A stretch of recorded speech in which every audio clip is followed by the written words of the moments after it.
एक समय की बात है। गर्मियों के दिनों में एक चींटी बहुत ही प्यासी थी और वो अपनी प्यास बुझाने के लिए पानी की तलाश कर रही थी।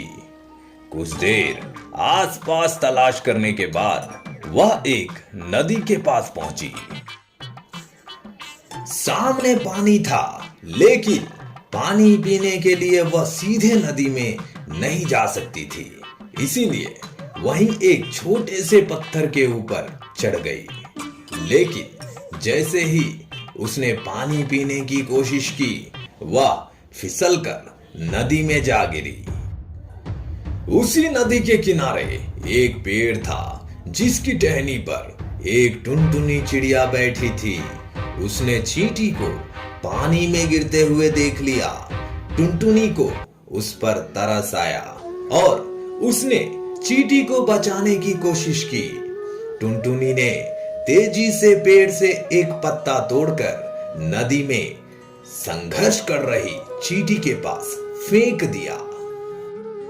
चींटी उस पत्ते के पास पहुंची और उस पत्ते पर चढ़ गई। थोड़ी देर बाद पत्ता तैरता हुआ नदी किनारे आ गया। चींटी ने पत्ते पर से छलांग लगाई और नीचे उतर गई।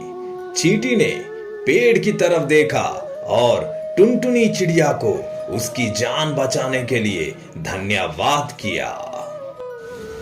इस घटना के कुछ दिनों बाद एक दिन एक शिकारी शिकार करने जंगल में पहुंचा।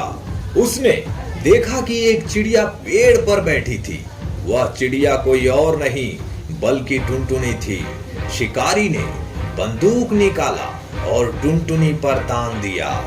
इन सारे दृश्यों को पेड़ पर बैठी वह चींटी देख रही थी, जिसका जान टुनटुनी ने कुछ दिन पहले बचाया था। जैसे ही शिकारी टुनटुनी पर गोली चलाने वाला था, उससे पहले पेड़ पर बैठी चींटी छलांग लगाकर उस शिकारी के हाथ में काट लेती है।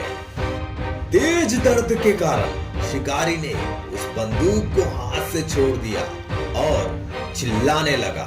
इतने में टुनटुनी चिड़िया को भागने का मौका मिल गया।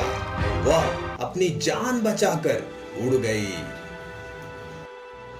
तो दोस्तों, इस कहानी से हमें क्या सीखने को मिलता है?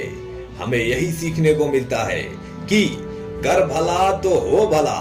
हम जब भी दूसरों का भला करते हैं तो उसका फल हमें जरूर मिलता है। जब भी मौका मिले, दूसरों को बिना किसी स्वार्थ के मदद करें।